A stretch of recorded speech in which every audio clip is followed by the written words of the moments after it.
Hey, welcome back to another Drive Life Thoughts video.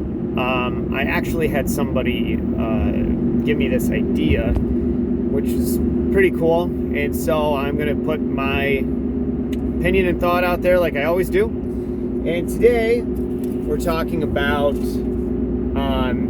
how when you go through a terrible situation, relationship splits up and divorce. I don't know if you've noticed, but to me, a divorce is a much more significant breakup. But a breakup is still a breakup. And what positive things can come out of it, and how your actions can make it be a positive thing for you. Okay, so today's video is not about the person that dumped you. No one cares about them. Okay, they made the choice. They didn't want to work on it with you. Big deal. Okay, go. You don't go where you're not wanted, right? They don't think you're good enough. That's fine. Okay, so what we're going to talk about here is how when you walk away from that, when you walk away from somebody that left you, especially on not so good terms, if it was amicable, then amicable to a point, then that's one thing. But if this person, throw you out of your mama's house, and you're pulled from your grandma's basement, kick you out, your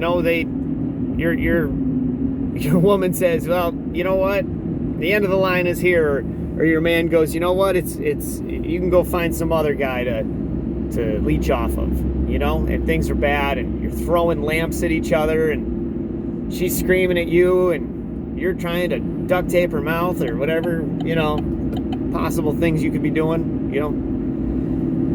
it's not good. So when you get past all of that, okay, what I'm trying to bring to you today is that you should be only concerned with your own health and your own well-being, and how if you focus just on yourself, everything else falls into place for you, and it seems counteractive. So I'm sure and I think I might have had it in another video where I basically said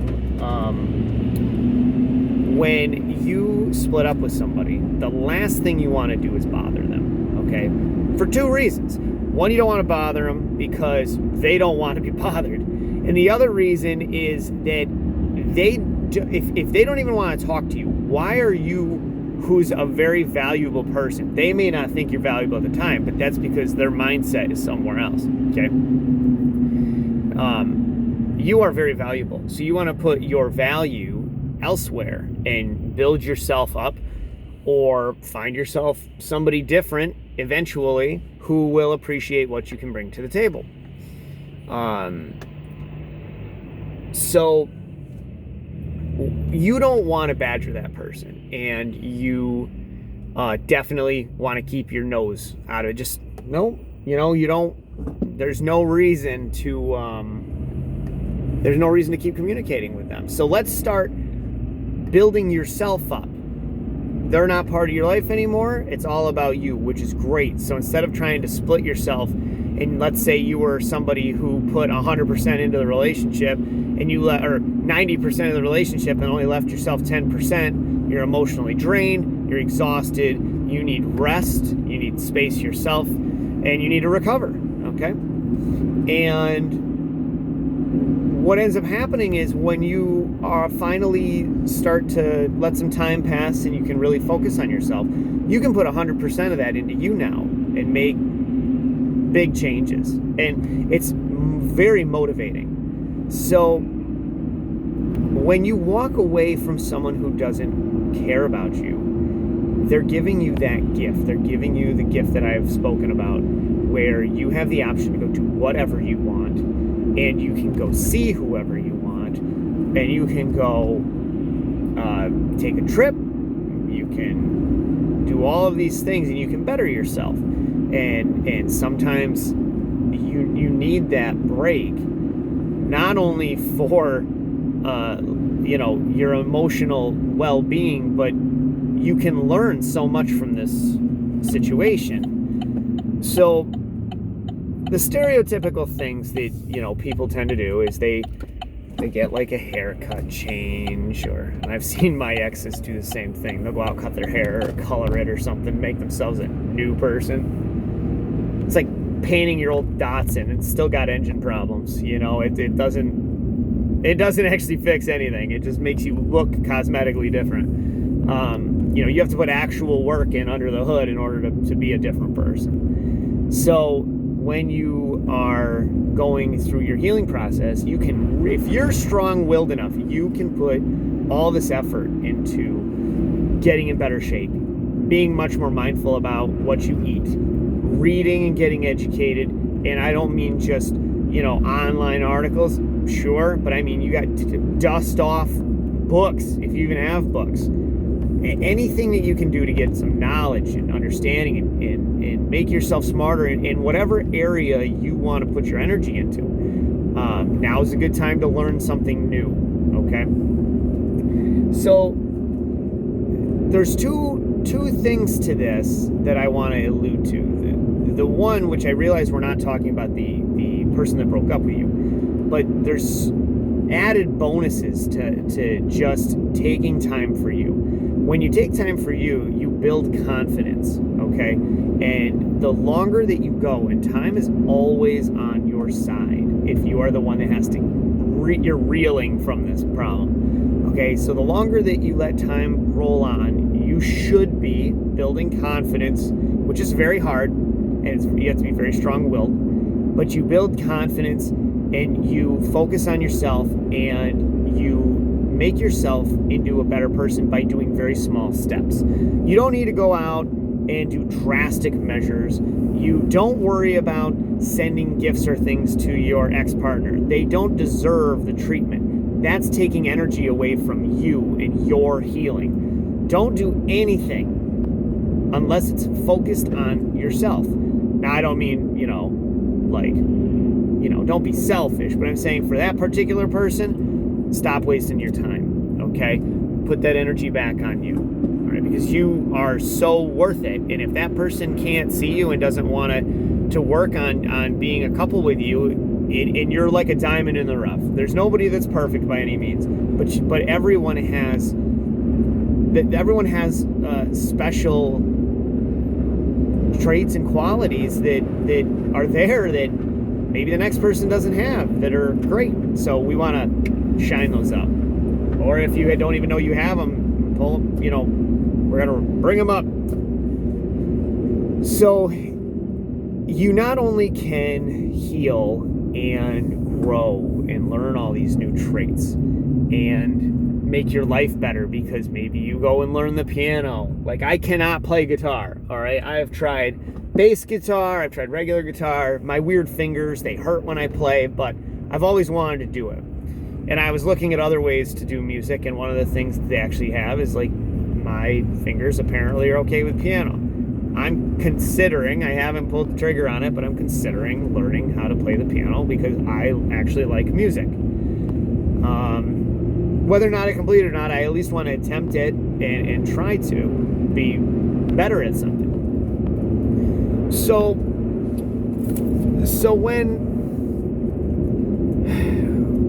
when you're doing these things and you are focused in on yourself, what ends up happening is it makes you a super attractive person, okay? And people don't realize this. If you are working on yourself, you are not worried about your ex at all. And you can't be. You legit can't be. You can't be like in the back of your head like, oh, I'm kind of worried. No.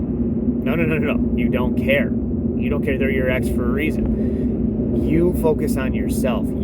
People pick up on it. People understand, like, hey, this guy's changing. He's really working hard. I mean, he's confident.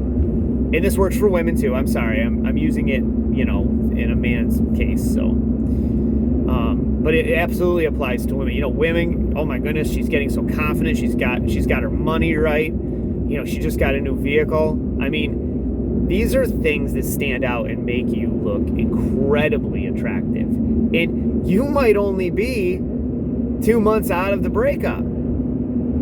I mean, it's amazing how fast it goes. You know, what, 60 days from a breakup, and you've already put in all this work, and even though it feels like you aren't really moving anywhere, you're making the steps, and people see that, and they see you grow.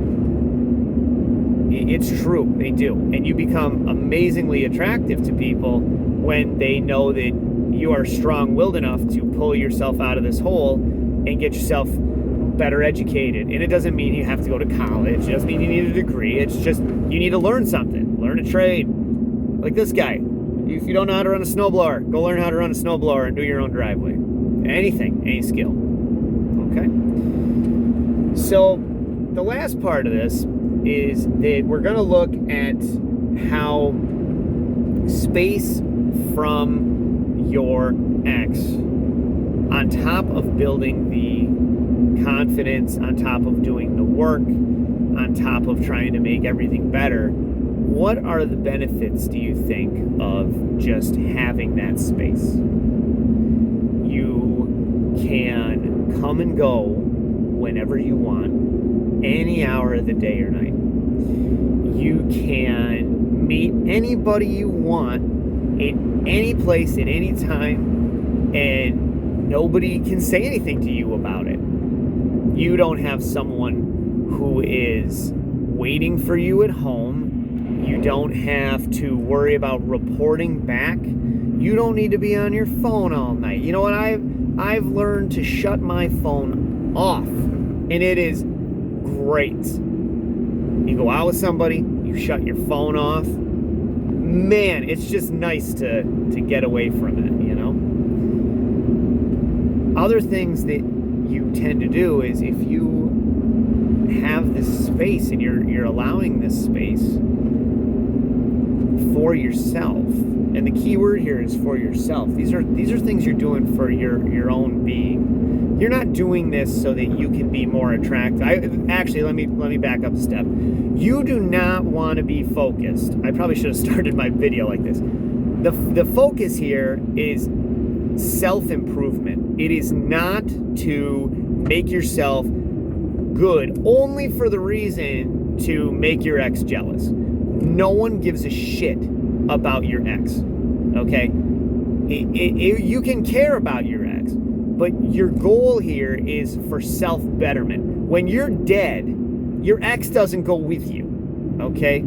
You do this for you. You make yourself better for you, okay? Because no matter what happens, whether you wind up single or you stay single or you meet someone new and they're even better, and you know now you have this improved skill that you can show the next person, and that next person might be like, oh my god, I'm so into dudes that play piano, kind of sucky.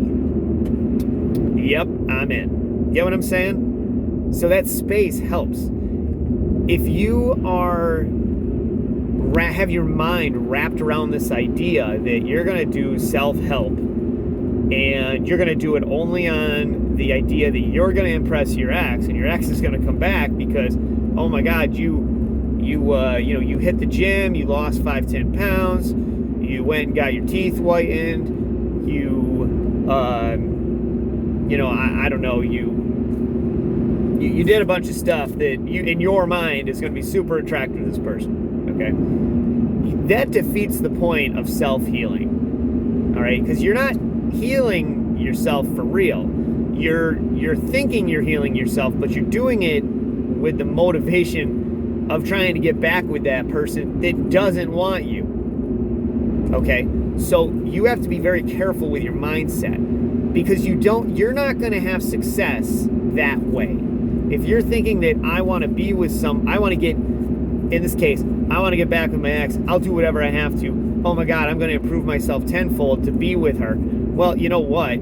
You've got a 30% chance that she's going to want to get back with you anyways. You've got a 30% chance that, she's going to want nothing to do with you no matter what you do. And then you got another 40% chance where she's pretty much just going to be like, I'm just going to sit here and hold position indefinitely, and maybe trail him along. And I know he seems like okay, but I'm not really in love with him anymore. And you don't need to deal with that crap. You don't. And by you doing self-betterment, you're doing all this work, but you're doing it on the slim chance that she, one, actually notices, two, she actually cares. Why would you put yourself in that position when there's so many people out there that would love you for you, and you wouldn't need to change? You're doing self-growth for you, not for the other person. So I think that's something that gets lost. People think that, oh my God, in order to get a date, I have to be the most amazing person. You don't. You just need to be a decent human being and try your best, okay? Breakups happen all the time, but every time you break up, you have a very good opportunity to work on the things that you messed up during a relationship. If your ex was really worth it to you and you want to try to get together again, consider it an added bonus. But if they don't, who cares? Because you can't force someone to love you, and you're going to take all this work that you're doing and you're putting it, like taking all of your eggs and putting it into the basket like they're going to come back. And that's just not going to be okay. We are going to pause. Hold on just a second. We're going to pause this video just a moment. Sorry about that very slight intermission. We on Drive Life Thoughts, we also try to take care of other people that are driving around, and we had a guy with a flat tire. So anyways, where were we? We were talking about how you need to take your energy. Yes, we need to take your energy, okay, that you're putting into your own self-help, and that's where you dump it. If your ex sees you and all of a sudden is attracted to you because you're this new person, or you're getting closer to the person that they originally fell in love with, that's great. And if you want to be with that person, that's great. But the focus should be solely on you. Anything else that happens around is because of that. So the center goal should not be, I want to get my ex back. I'm gonna get my ex back. No. No one cares. Your ex doesn't care.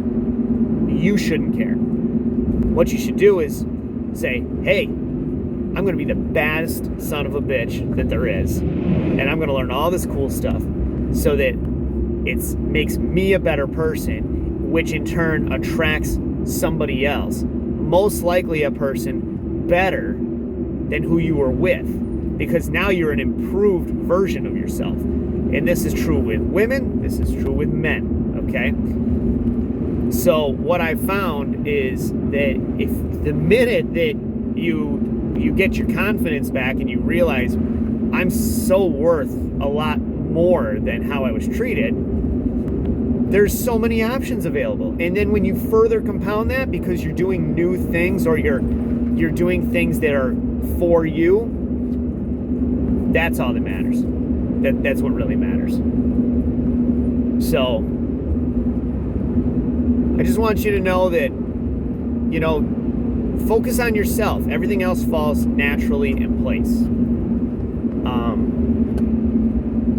By you doing that work, everything will fall in place one way or another. And you have to figure out what your goals are. You have to decide what's worth it to you. But the one thing should be your own self-healing and making sure that you are working on all of the things that you need to work on. And if you don't know, ask a therapist, ask a friend, say, hey, what are these things? Or maybe you even finally recognize big problems after you think it through a little while. Like, what are these problems that I'm not taking care of? So, all right, I'm going to leave it at that. I hope you guys enjoyed the video. I'm sure that we will have another Drive Life Thoughts eventually. All right, have a good weekend.